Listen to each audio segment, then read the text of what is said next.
proponent for Armenian poetry and Armenian culture. So please welcome Howard Semerdjian.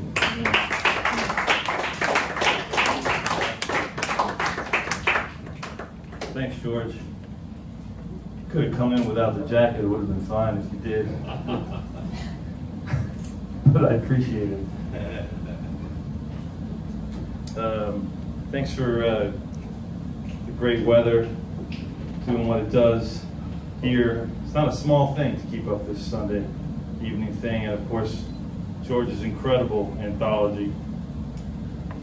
So one from the anthology and one not. This is Evening in Gravesend. I was born in Woodside, Queens, but have some connection to, have some connection to Gravesend by way of my partner. The older men of Ocean Parkway appear like daylight fades. A slow and deliberate stirring, standing around a pair of dice and some colored markers as if these tools were the flint for that imaginary pit of fire built to keep the memory warm. But if it's true that time does move faster as we get older, and if it's true that the machine we built collapses as we age, that a year, a month, a moment means not what it used to mean, if we are forgetting the distances of an afternoon or an evening's miles, then let these men embrace speed. Let them extend their glorious wings and take flight, these proud, caped. And let them race the bandit across the sky.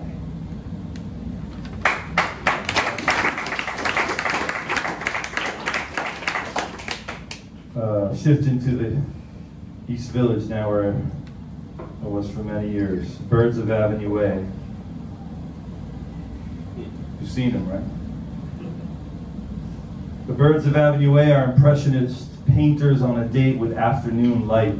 They swing through myths of East and West as if there were no grid before them. They soar with impenetrable dreams we've cupped in our hands like fallen apricots, and then let go to the wind, only to see the turn of leaves to wings, the pit exploding into the transparent eye, ever seeing, ever reaching. They fly over us, no flags, but that which alights, feather and swoon, marvel and the original plan. They raise the horizon like a swollen tent and dive into Ararat's valley. Their migrations dazzle inside the murmur heat for miles upon impossible miles. They fill the memory with a dose of maze. They conduct in calm internal measurements. They fly together but on their own. They are the city's bells reverberating in these new silences of history. How clean our suffering, one form of flightlessness or another, shaping the contours of our sidewalk lives, and how clear their antidote to empire, to undress in manifold shades of some idea, under sun, indivisible, with direction for only the now.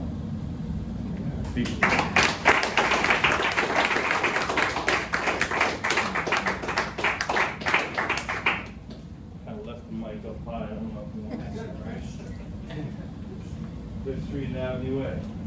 There they are. That's a whoa. Pretty much every time. Well, it's pretty hot, but next guy's going to come up is pretty hot too. It's alphabetical by not AKA. Because we all know and love him as the guy from Otter Shrunken Head that used to co-host stuff with David Lawton. There's a Bronx guy, so we'll hear from him next. Obsidian, AKA. Jazzy Cat, please welcome Obsidian.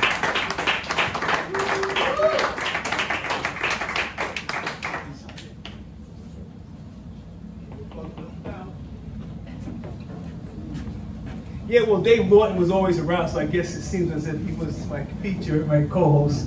But back then it was a Hobo Pub. Yeah, and I am Obsidian. And first of all, I want to thank great weather and people and George Wallace and Francine so much for inviting me to be a part of this wonderful anthology. I had a chance to read through it. It's great work from great poets. I appreciate being honored by being invited here. And I missed a lot of you because I haven't seen you so long because of all the COVID lockdown. You can see that word shit, right? Okay. And so, you know, there hasn't been much open mics, so I'm happy to be back in the, you know, open reading. As I'm talking, I'm looking for my page. Hang on. Damn it, I had it. I'll get it. Don't worry about it. Got it. Okay. So, quick one, and I'll read the poem. Yeah, so, you know, everyone I'm talking to, we've all been through some ups and downs through the period of time. I went through something with my heart, but I'll be okay. I have a heart of gold. And through all of it, also, thank you. Yeah. Through all of it, I also became a grandfather. Thank you very much.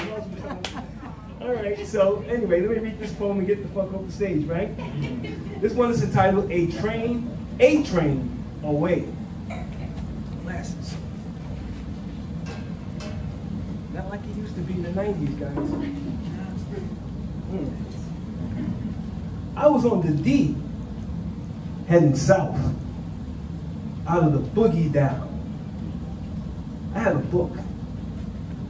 It was very good. It was James Ellroy. I fell in love with verses and with escapades. The train came to a halt at the station. I looked up. Across from me, there was a hobo. He too was reading a book. He was in love with verses and escapades. I immediately understood our disease. Verses, escapades. Yeah, it was like drugs and alcohol. Took us away from our lives. Took us away from the pain of our lives. Took us away from the boogie down. Took us away from the people on the train. A mere human sea of orbs clouded by mountain mist.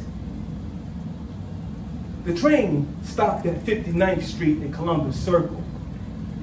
I tucked my dog-eared James Ellroy into my coat pocket, got off the D onto the platform, and headed to a poetry reading. Thank you very much.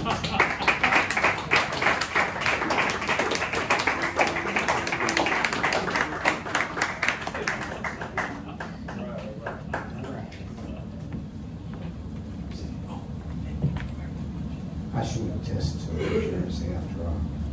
We got one in Kings, New Jersey here today. Although I spent more time in San Francisco. Yeah. Matt here. Track with Roseanne Barr. She gonna keep that Barr. Very fine poet Danny Schott.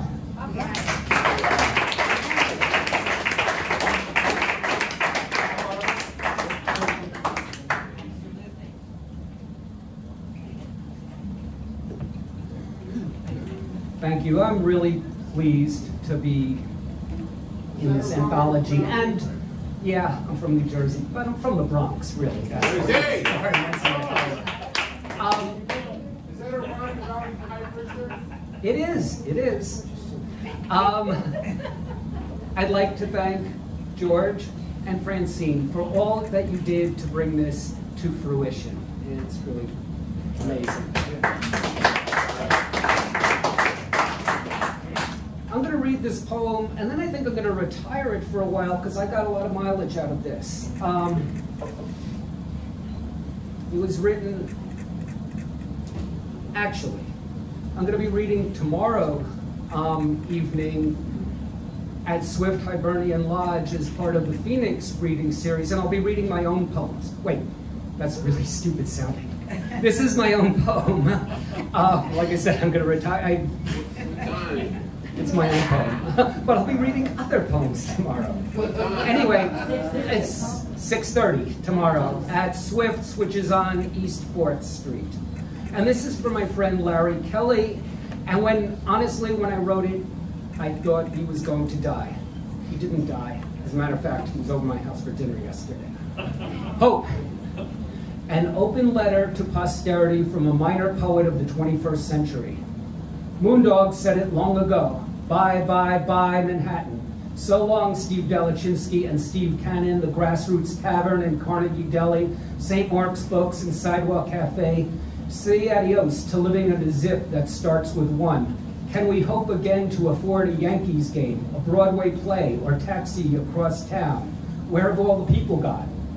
This is for you, Larry Kelly, fighting, fighting, fighting, fighting for breath on the whirring ventilator of fate. What can we say about hope when there isn't hope? We can say it's time to get to work, to clean up the mess we have left our children and our children's children, as well as our parents' generation, so we are seen in a kinder light by history and any God who takes an interest in the daily lives of humankind.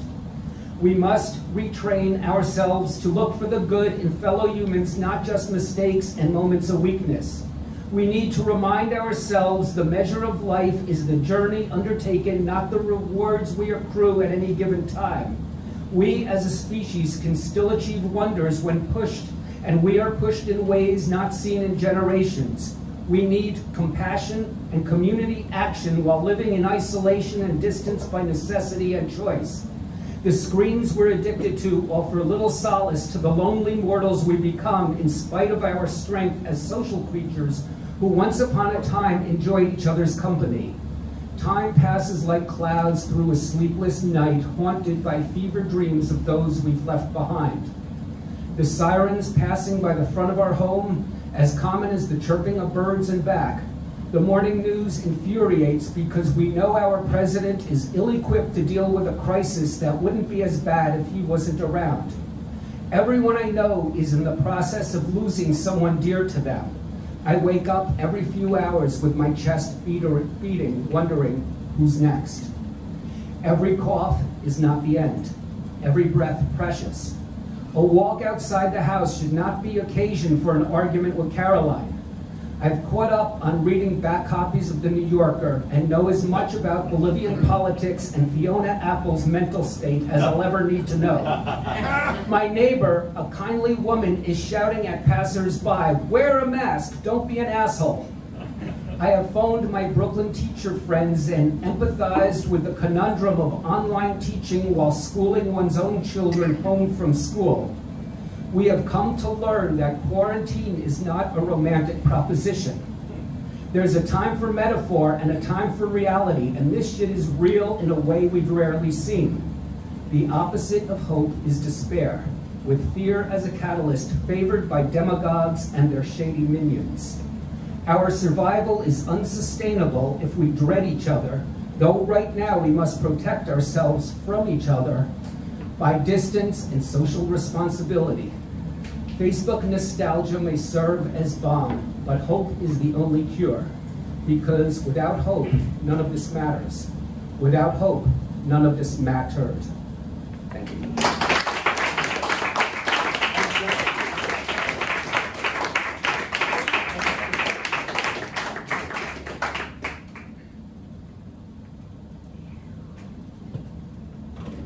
A lot of intersections here. Last time I saw EJ tell me it was probably at the Juneau Lounge. She brought ONC Truth. As he said there was a picture, in case you don't believe it. But she's, you know, done a great job with the poetry for many years now, and delighted to have been able to get her into the collection. If you could please put your hands together for EJ Antonio. Yeah!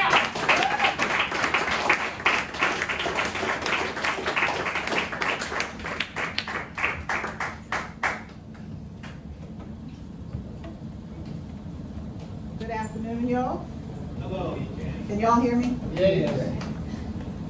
want to thank George for inviting me. He really hunted me down. He sent me a message on Facebook. He sent me an email.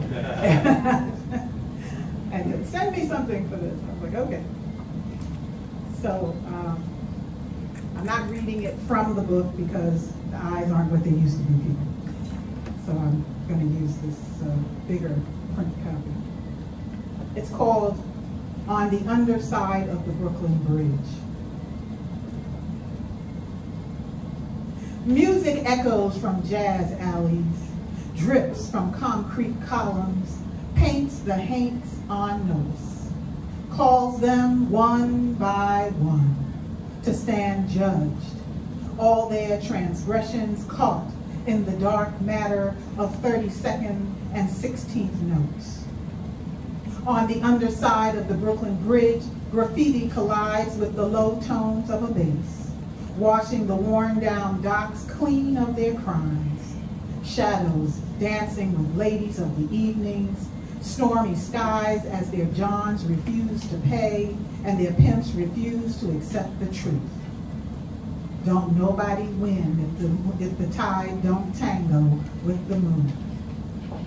On the underside of the Brooklyn Bridge, speakeasies stomp and jive rhythms. Hangs heavy in the roadway's steel nets, safety suspended. The ghosts of East and West rivers praise the passing of melodies, golden notes. Remove the tarnish from a girl child, found hunched in a dumpster, underdressed, trying to escape the brutal cold. Her name, a mystery. Her life pulled from the rivets, too frail to hold it. On the underside of the Brooklyn Bridge, the sax plays a ballad for cobblestone. Some dimpled by stiletto heels of wannabe socialites, others brushed and buffed smooth by minks dragged in after-hour mist, by couples looking to remember love before the jam ended, before the tide rolled out the reality.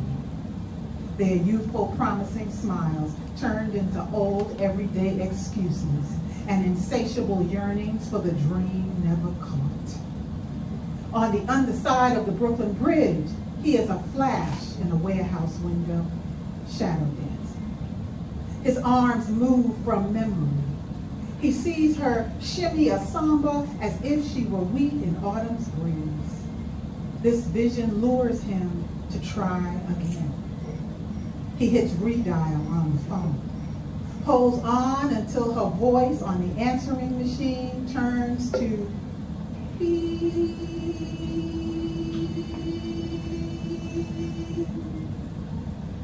Another sleepless night holds his transgressions, and he sighs. Won't she ever forgive me? On the underside of that bridge, every day there is bass and minor scale, sax and major scale, piano and plead, drum and riptide. There is trumpet and fugue. Every night on the underside of that bridge, there is an endless lullaby for the foolish, the damned, the innocent, the guilty.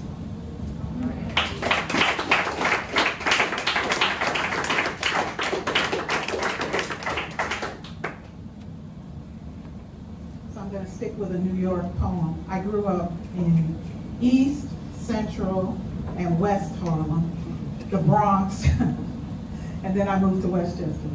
But I still do a lot of readings here in Brooklyn and everywhere else in the city, so I'm still a city poet. It's called Another Passing. I am rooted in the sounds of my past, years pushed into silence, a cascading rain of rhythms, swallowing me fast like a tasty meal on East and West Harlem streets.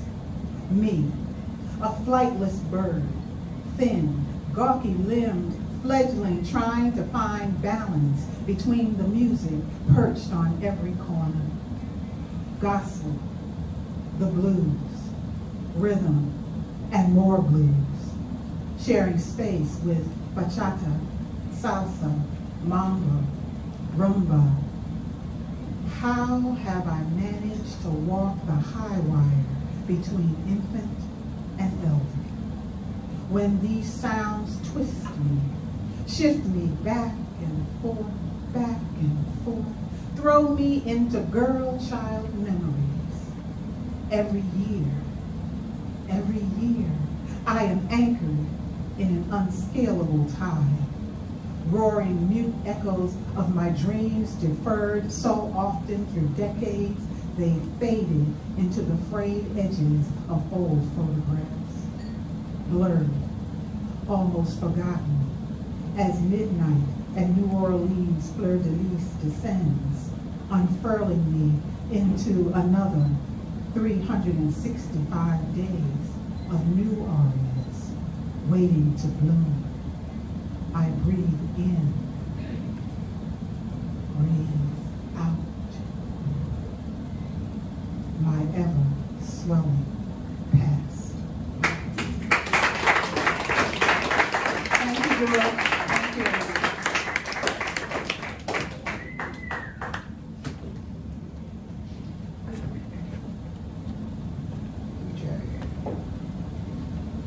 Can't stress enough the fact that we call this our collection. It's our collection. Everybody here, just about everybody here, and one of those contributed to directly, indirectly. Some of you stepped up to the fact that you did some extra work. People put stuff out in the bookstores for us. Thank you for that. People recommending other people and getting people involved. And thank you for that. The person who's apparently taking the role, Francine, Witte. Yeah.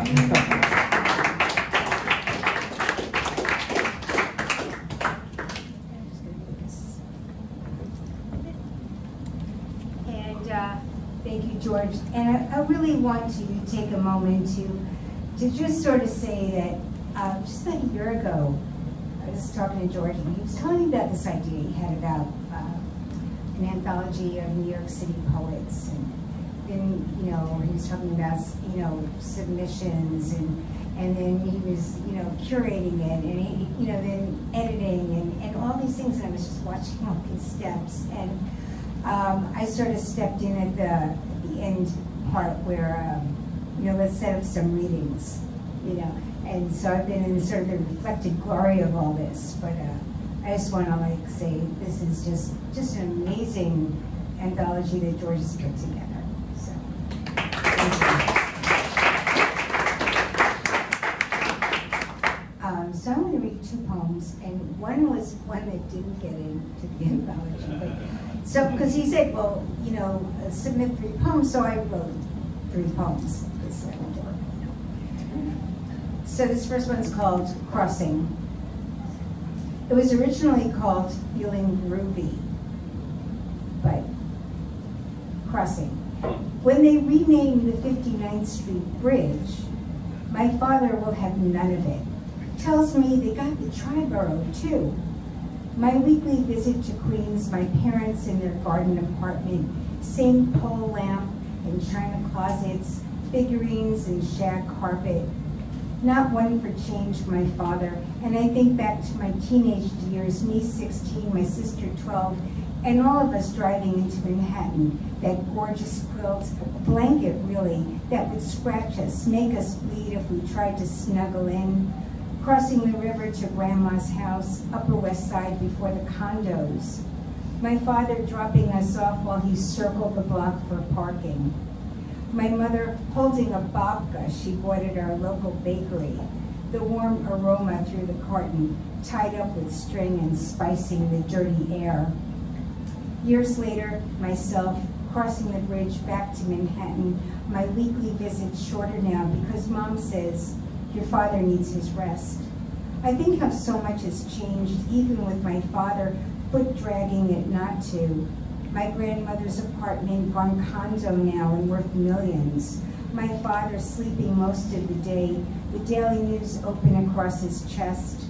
On the bridge back to Manhattan, I open the windows, the air a crackle, the lights ahead of me wink and wink like a lover who promises this is a city where nothing needs to sleep.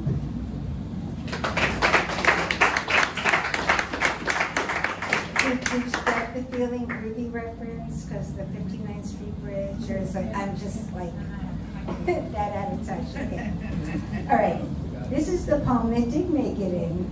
It's called The Moon Takes the E-Train.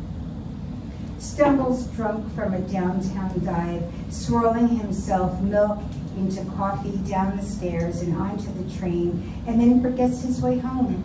Gets off instead at 40 Deuce, looks around and remembers the old-style scene, hookers and porn flicks, how often in his fullness he would push some poor sucker into Mr. Nasty's peep show, watch him skulk out later, face wiped off, slither home to bridge and tunnel, lighter, $20. But then the whole place went carnival, wax museums and kiddie theater, life-size Elmo and Elsa, who will pose with you for a hefty tip. And he's looking around at all the lights blinking into the darkened dark. And that's when a couple approaches the moon and asks to take a selfie. How much it would mean, what with the moon being the thing that made them fall in love. And the moon has heard this all before, how he's pulled the ties and planted romance, but really, he has a long, long night ahead, trying to remember which subway will take him back to the sky. But instead, the moon takes a breath, looks at his reflection in the couple's eyes, nestles in between them, and smiles. Thank you very much.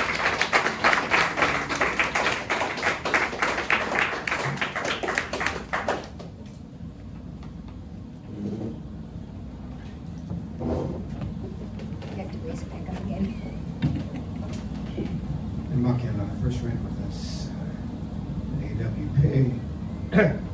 Great show. But we hear a lot about the subways, not so much about the buses. But she's got a couple of bus ones. A lot of very interesting glimpses of the Bronx. This is fitting because she's teaching at Hostas Community College. It's a great course. Talks about living on the Hudson River, the last natural frontier of New York City. Now, here's the challenge. She's going to read, and she's going to read slow enough so I can go back to the bar. This is a challenge to you. Please welcome Inmaculada Lara Bonilla. Yeah.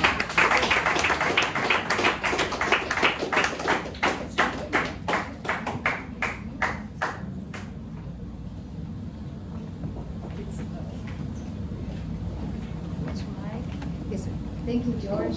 Thank you for that lovely introduction, and definitely for putting this incredible anthology together. He's asked me to read slow, so but this poem is very short.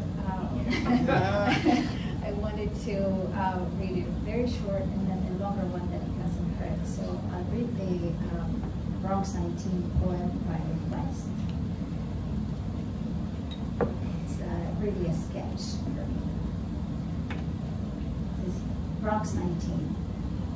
Eagles do not fly in New York City, Big Mama shouts. So why do I have to go to this doctor? Little boy coughs, the beginning of another winter.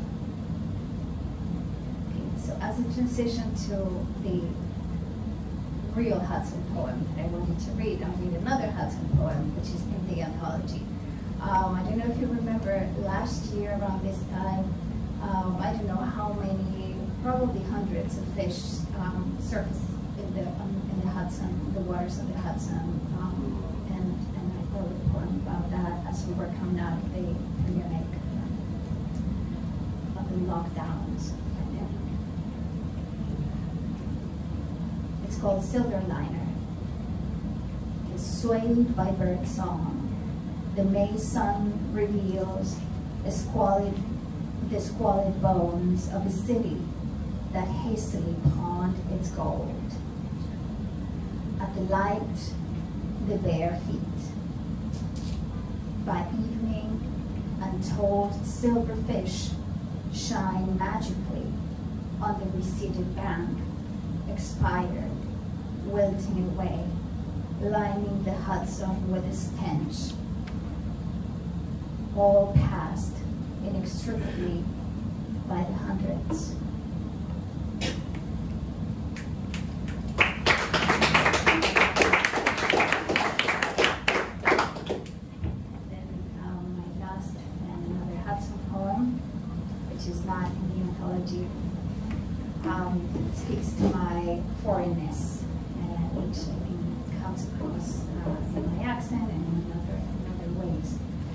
called Warm Winters, Winter Waters. Last century's hissing hovers over the mud mix, resting back on the tracks, just outside my ashy window. All along, a rusty silver beetle rattles lumber piles a line of shore off the murky River Eito. Inside the train, the Hudson is first on track. Inside the train, the Hudson, a family of 5. Mother, daughter in sacred secret, curtains, lamps, father and daughter wrapped up in the glowing glove of music. Blurry silhouettes steal the shadows, draw us right into the night. We tune into the fervent psalm you taught us. The never-ending licking, train thickening murmur, the 9-year-old daughter staring across the aisle, looking 25. The thick river runs, our lashes grow long, bathing in the river, warmed up by the snarl, by the fervor, and the memory of holding on, of fingers sliding through the back of your hand. Me standing tiny between your shoulders. I, a tributary of your legs, a fleshy pennant waiting for the fine line of secrets to end. Now eyes in the Hudson, water in mind, the gray blinding surface not reflecting the length of my eyes, the muted waters, the moistened science of the riverbed, but our distance. This American river, not knowing how I knew your clouds, your pieces of cotton, your breasts, your electric fingers buried in my hair, my mouth watered, cheeks softened to no end.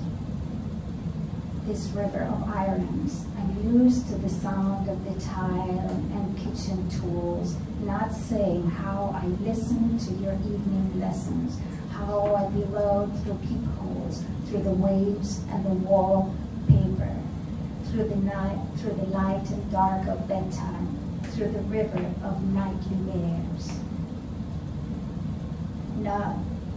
Nor how, in reverie, I spied your dress, your everyday feet, your eyes shade, my startled eyes locked, my fantasies mounting, your round, soft hand wrapped around mine once more, by the pool, by the moon, by the river, by the traffic light. Thank you. Yeah.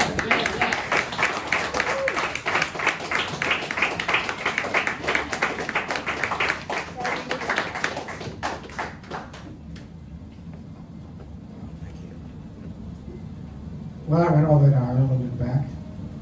Got myself a Guinness. I didn't realize you could pour Guinness that quickly. So. Didn't used to be able to. Cheers up. Thank you.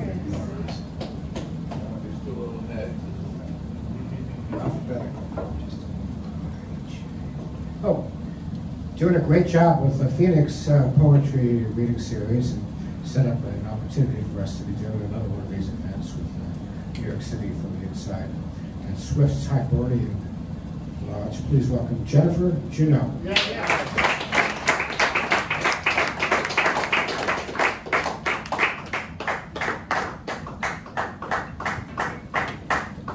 Thank you so much, George, for the inclusion in the journal anthology. And thank you, Francine, for the work you've done on it and organizing all these fantastic readings.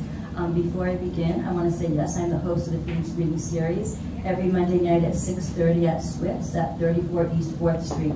Tomorrow night we have Danny Schott, Melissa Goodrum, and Perry Moscow, and an open mic, so everyone's welcome to join us. That would be fantastic. The first poem I'm going to read is in the anthology. It's called A Kind of Love Story. Walking along Avenue A, I was kind of drunk. It was kind of desolate and kind of late. All the stores were kind of closed, and there was this guy who kind of looked like you. He kind of smiled. I kind of smiled too. He kind of waved me over. I kind of went to him, whatever. He kind of smoked a cigarette. He kind of put his arm around me, and I kind of let him. We kind of walked over to his place. He kind of had me alone. He kind of showed me his record collection, and we kind of listened to old jazz, the Rolling Stones. He kind of lit a blunt. We kind of smoked it. He kind of had a bottle of Tennessee whiskey. Well, you can guess what we kind of did with that. We kind of kissed in the half-shadow moonlight. Then we kind of did other things, kind of. In the morning, he said he kind of wanted to take me on a long car trip. I said I was kind of down with that.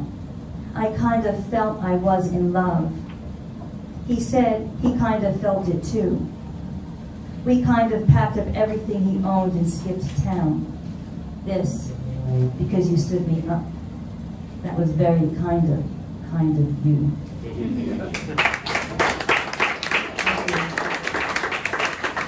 And I'm going to read another New York poem, appropriately titled Night of the Manhattans. We went to A's book launch at XYZ Cafe, and B bought a round of Manhattans. Then C bought a round of Manhattans with extra cherries. Then I bought a round of champagne, and we drank and we drank and we drank. You'd think we never drank before. And C had too much champagne and said she thought she was going to puke because she can't mix. And B told us a hilarious joke. Someone from the front told us to shut up in the back. A wasn't upset because she was killing it on stage with the most amazing poem. It was so good I videotaped it. Flash bulbs went off in all directions. So B made another joke that nobody else could hear, which sent me to the floor, dying. Then B left early because she had other plans. She always had other plans. C and I got drunker. We went around kissing everyone. We kissed D, we kissed E, F, and G. And D made a joke about A taking C and me away from her.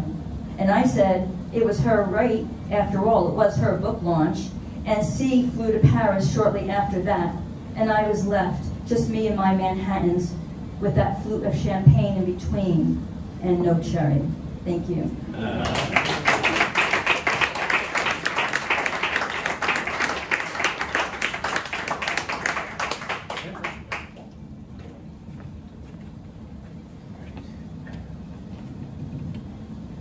The mainstay of the New York City poetry scene, as long as I can remember, proves that only in New York can you put Elmo and Herbert Humphrey in the same poem. Please welcome Linda Lerner. All right.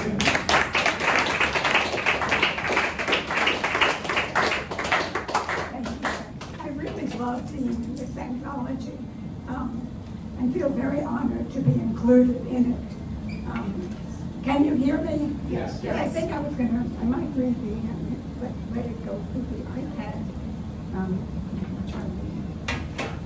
Been having voice problems, as some of you know. This is the poem in the anthology, and I'm reading it from my book. Linda, talking to the mic. Can you hear me now? Yeah. Okay. New York, the crossroads. Okay. Thank you. Yeah, Rick, careful. I think of it now as the old city glints through cracks, the way an old self sometimes breaks through without warning, brought back by those painted naked ladies buying what people want them to sell, pretending they don't. Sometimes I imagine what it would be like to sneak back there, be one of them, be who I was for a while, disobedient, always in trouble, who didn't fit in and didn't pretend to. If I could be that naked alive again, needs to learn the hard way, someone once said, pushing my way through crowds, down streets whose stores brag name brands and the latest technology.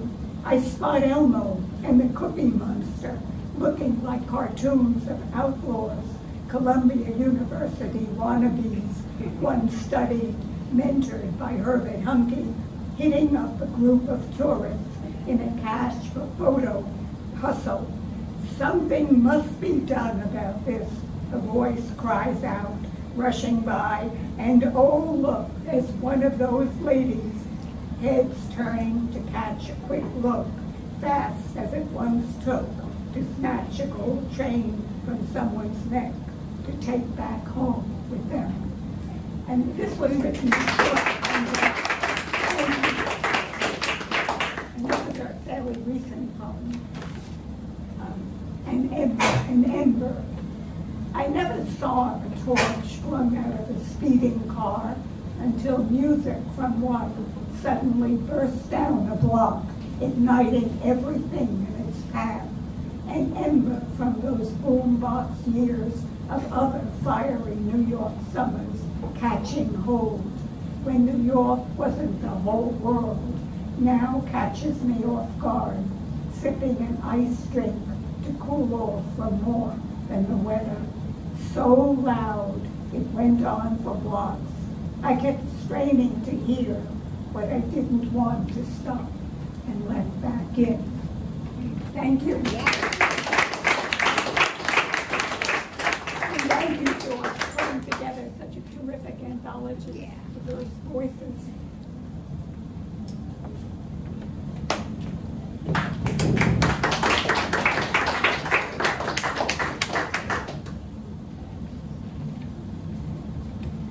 Right, this is finally bring up to one of our stage events. Luciann Barrios, who's a book of poems that I really want to get about The Women of Eve's Garden. Really a prolific writer. That book in particular reminds me of Enid Dame, who is not with us anymore, but you have the very fine poet Luciann Two Feathers. Please welcome her to the stage.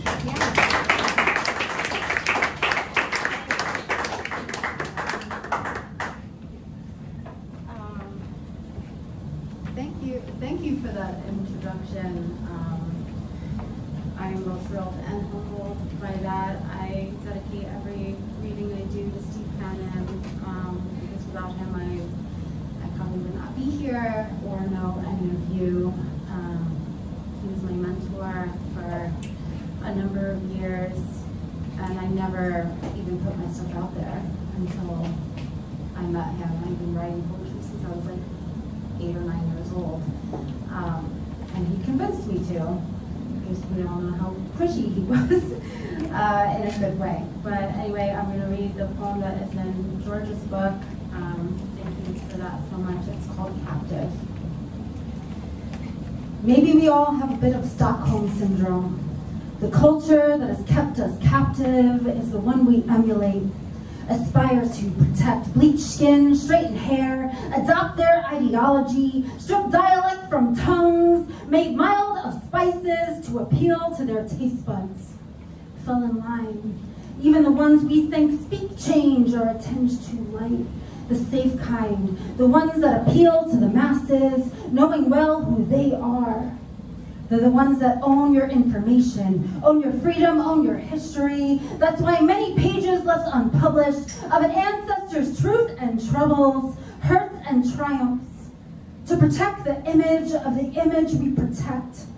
Cycles of protection leave room for no reflection, staring into false mirrors of the stories they altered. See, we can be blended as they please, ripe for the picking, time after time, time after time, time after time. We have been walking in straight lines for centuries, fell in line to gas chambers, to guillotines, to unemployment lines, to cultural genocide. When a white teen can mock the song of an elder, glimpses of the past made present, same stories, same players, see on paper, my name reeks of rice and beans, of Boricua beaches, I know what they think upon eyes meeting. Maybe it's because my skin's the color of the beach floors their ancestors conquered. So familiar to be taken tamed, they forget I am an ocean. I am an unruly sea, a world within itself roaring, destined to be free. I know some must be thinking, yeah, you're white yourself, only seeing European ancestors like them, forgetting my name, forgetting the mixed blood flowing in my veins. Perhaps I'm using this platform, this perceived privilege at best, just so that I can attest that these lines are thin. The thin lines between explorer and native. I guess I'm a testament to just how thin that line is. Between ignorance and embrace, between the past and future, between love and hate.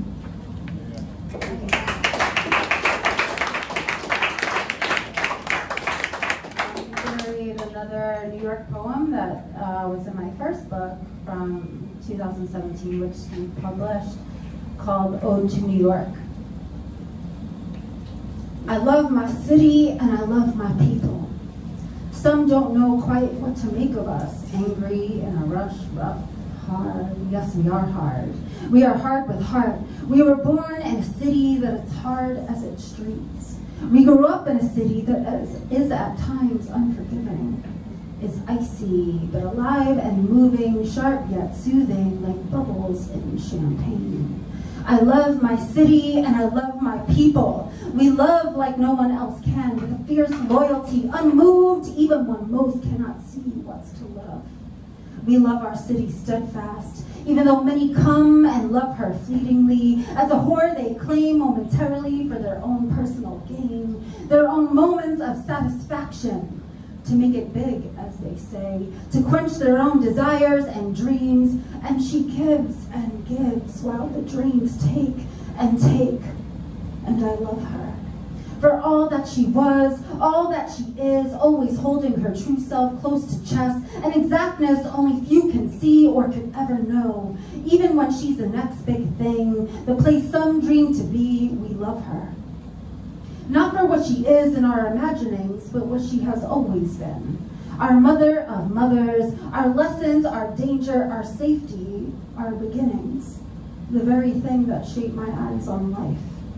I love my city and I love my people, heart in heart, taking after her in nature. We don't love her like they do. We love her like some never could, even when they think they do. We know each other when we see each other. Only a small exchange need occur. Maybe it's the way we lean. Maybe it's the way we lead the G of our aims. Maybe it's the way we never stare unless needing to speak. The way we rush along purposefully, but with a grace all at once. The way we say what you didn't expect to hear. The way we know each other when we meet. Instant camaraderie, instant knowing, our so-called defenses down. We know all the spots they're just discovering. It's the way we value our neighborhoods. Each